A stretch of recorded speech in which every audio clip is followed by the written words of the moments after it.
আপনি আপনার রওজা শরীফের মধ্যে শুয়ে থাকবেন, আপনার যেই কোনো উম্মত যেই কোনো জায়গা থেকে আপনার উপরে দুরূদ এবং সালাম পড়বে, তার নাম, তার 14 গোষ্ঠীর নাম সহ আপনার রওজাতে আমি জিবরাইল পৌঁছায়া দিব।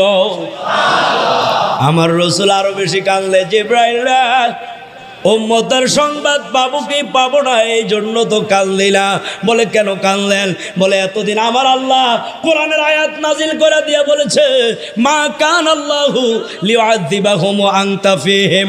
ওগো নবীজি, আপনি আপনার উম্মতের মধ্য থেকে আসেন আর আল্লাহ আপনার উম্মতদেরকে গজব দিয়ে ধ্বংস করবে, এমনটা হবে না।